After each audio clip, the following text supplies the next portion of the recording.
Olá, estudantes do 7º ano. Neste vídeo vamos conversar sobre artigo de opinião. Vamos analisar alguns dos seus elementos composicionais. Vocês provavelmente já são familiarizados com textos nos quais o autor, o escritor, emite o julgamento de valor, se posiciona a respeito do assunto que está sendo discutido ao longo do texto. Então vamos trabalhar um pouquinho quais são algumas das especificidades que constituem o artigo de opinião enquanto gênero textual. Eu sou a professora Rosa Helena Bueno, estou aqui ministrando as aulas do 7º ano, estou aqui com o meu colega, o intérprete, que está aqui nos auxiliando, fazendo a docência compartilhada comigo e transcrevendo o meu discurso verbal para a linguagem de sinais, para a linguagem de Libras. Então, parabenizo vocês por estarem aí prestigiando as nossas videoaulas, que são sempre preparadas com muito carinho. Vamos ver aqui quais são os nossos objetivos, então? Observem aqui que consistem em reconhecer as condições de produção do artigo de opinião, identificar seu suporte, objetivo, conteúdo temático, autor, público-alvo, tese e argumentação.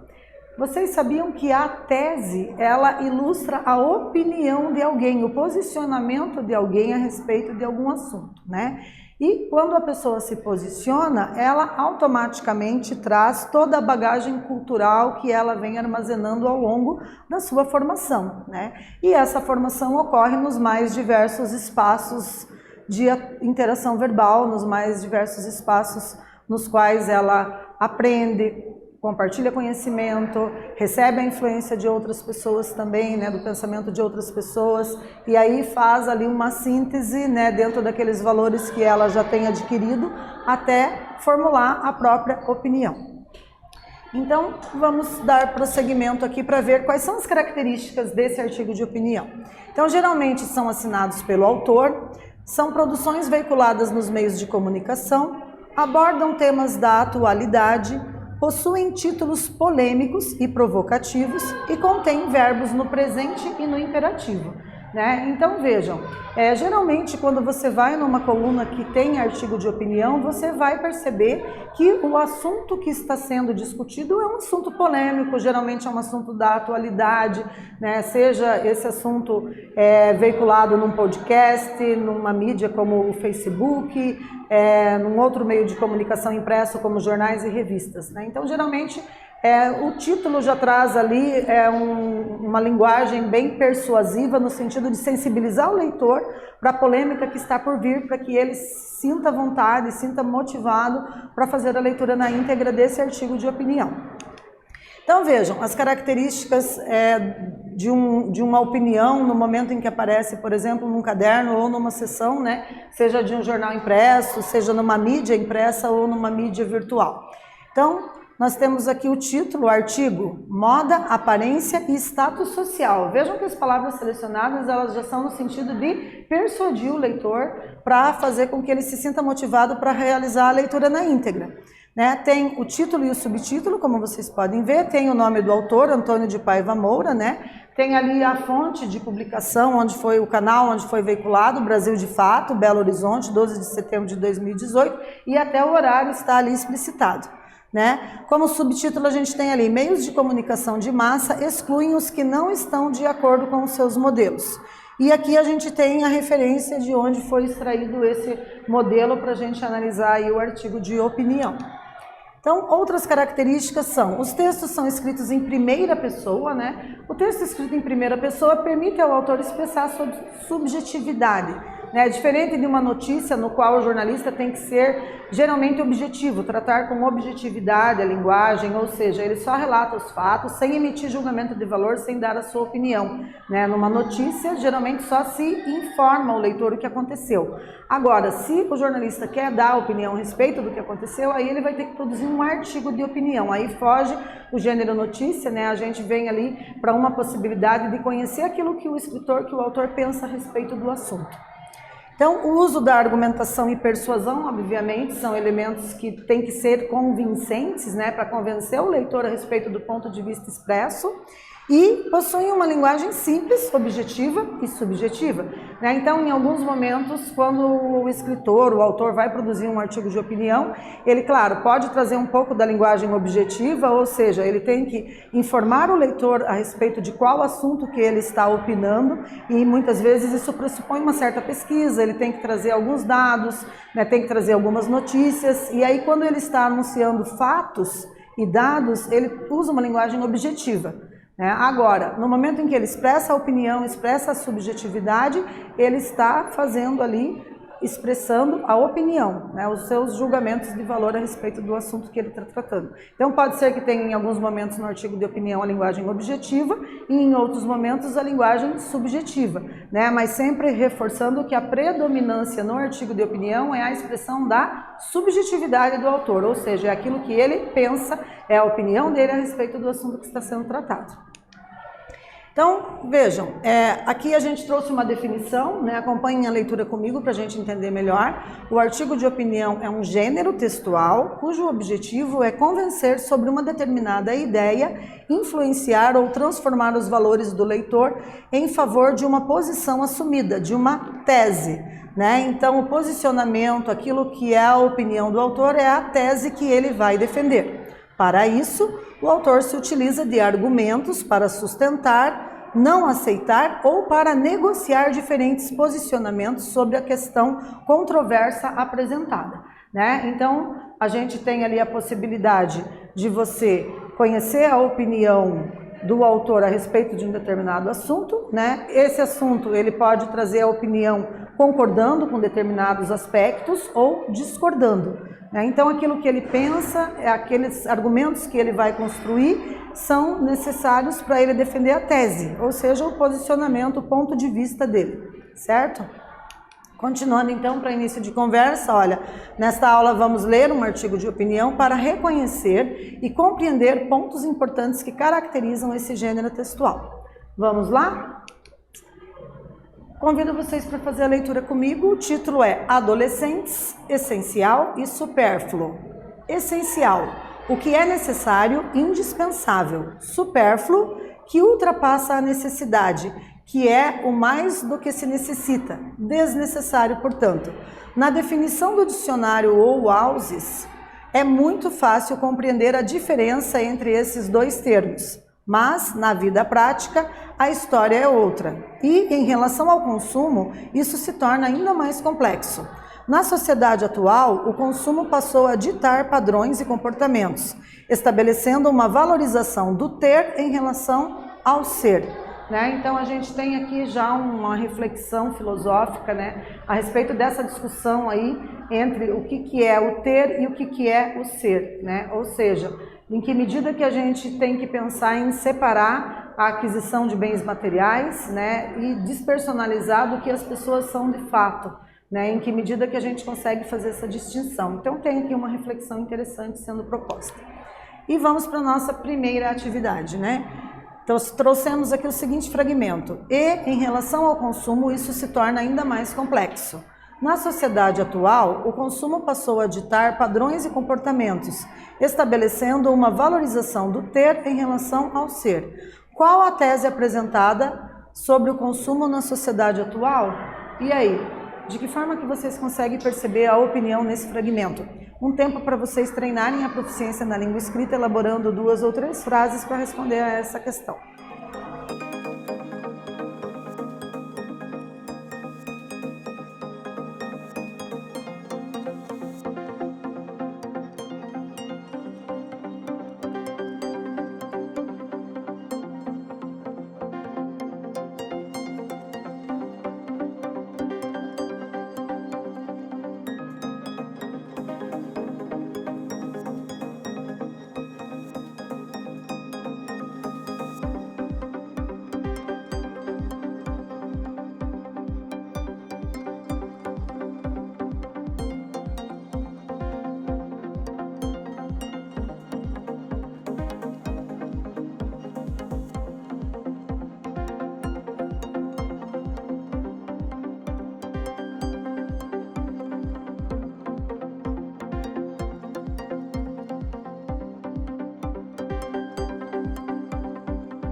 Retornando, pessoal, a nossa sugestão de resposta para vocês consiste em afirmar que, na sociedade atual, o consumo passou a ditar padrões e comportamentos, estabelecendo uma valorização do ter em relação ao ser, né? Ou seja, quanto mais eu tenho, mais eu sou valorizado na sociedade, né? Então eu não sou valorizado pelos meus princípios éticos, pelos meus valores morais, né? Às vezes eu sou valorizado porque eu tenho um poder aquisitivo de compras, então as pessoas acabam adquirindo um certo apreço, uma certa valorização daquilo que eu posso ter em termos de bens materiais, né? E isso é um assunto que a gente precisa parar para refletir de forma mais aprofundada, né? Porque em que medida que a gente acaba, às vezes, aderindo a essa cultura de valorização do ter e sobrepondo esse ter ao ser aquilo que as pessoas conseguem ser na sua essência, em termos de humanidade, de humildade, de solidariedade. Então fica aí uma reflexão sobre isso.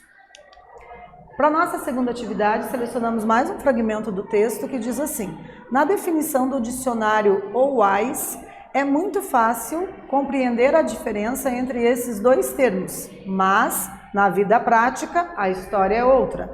E aí, por que o autor do texto usou a definição do dicionário OWISE? Mais um momento de leitura e reflexão e treinamento da escrita.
Retornando então, pessoal, nós temos aqui como proposta a reflexão seguinte, né, a partir desse enunciado dessa questão, que nos solicita por que o autor do texto usou a definição do dicionário OWISE. Vejam, o dicionário apresenta as definições de essencial e supérfluo. Por ser um dicionário, ele representa a autoridade sobre o que se está tratando, né? Então, se vocês responderam algo similar a essa proposta nossa de resposta, estão no caminho correto aí, atendendo ao enunciado. Vamos continuar a leitura? Convido vocês para ler aqui comigo. Por isso mesmo, em algum momento da vida, o adolescente ter o último modelo de celular vai ser algo essencial. E você, como pai, tem o desafio de mostrar a ele que aquele celular não é essencial à vida dele. Essencial é ele ter afeto, pode ser acolhido, contar com a família, ter amigos, poder comer, beber, exercitar sua cidadania. A proposta não é que você tenha uma atitude de excluir o consumo da vida da família. A perspectiva que você deve mostrar ao seu filho é que o consumo é, sim, relevante. É legal comprar um celular, uma calça nova, etc. Mas esses objetos não são essenciais à vida dele. Então vejam que aqui o nosso texto ele é recheado do posicionamento do autor. Ele traz a expressão da subjetividade do que o escritor, o autor do texto, pensa a respeito dessa questão do consumismo, a respeito dessa ideia da dicotomia entre ter e ser na sociedade.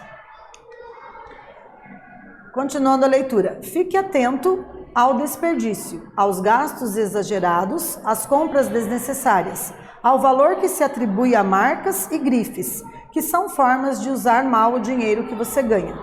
Tânia Amaral Oliveira, no livro Tecendo Linguagens de Língua Portuguesa do 7º ano, né?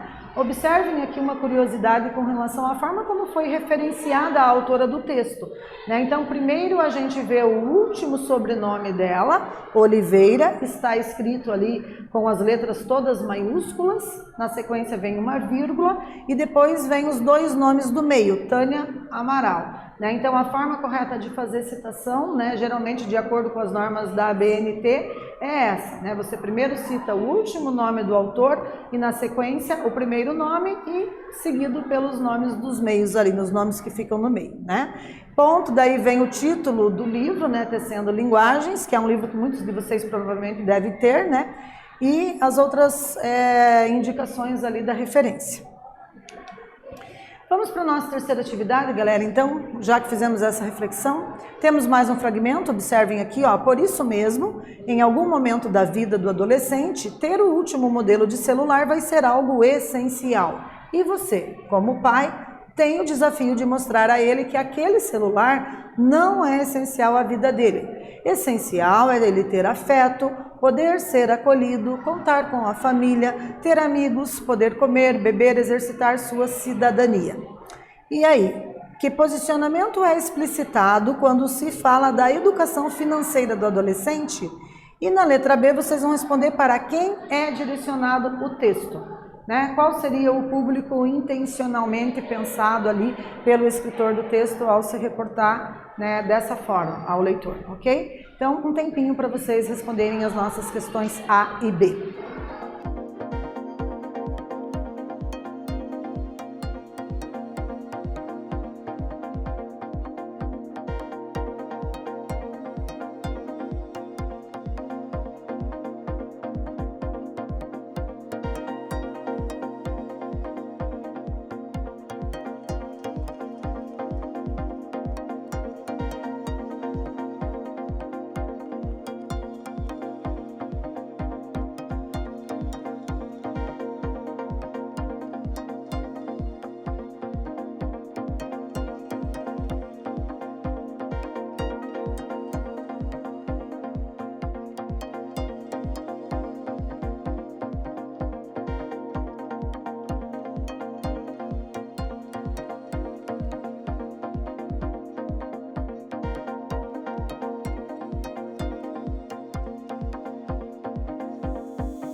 Continuando então, pessoal, vamos ver aqui como ficou a nossa sugestão, né, para refletir sobre essas questões propostas nas letras A e B. Então vejam, segundo o texto, o desafio é mostrar ao adolescente que ter objetos não é essencial à vida dele, mas sim ter afeto, acolhimento, contar com a família, ter amigos, poder comer, beber e exercitar sua cidadania. E para a letra B, o texto é direcionado aos pais. Espero que vocês tenham acertado e captado aí essas informações. Certo? Então, para a gente aprender um pouquinho mais, né, para sustentar o posicionamento apresentado, a gente pode recorrer a exemplos como, observe um fragmento que nós selecionamos. É legal comprar um celular, uma calça nova, etc. Mas esses objetos não são essenciais à vida dele. Então, essa também é uma estratégia argumentativa para convencer o leitor, certo? Então, nessa aula nós lemos um artigo de opinião, reconhecemos a tese, a opinião, né, e compreendemos a questão da argumentação no texto. Eu espero que vocês tenham gostado e até breve.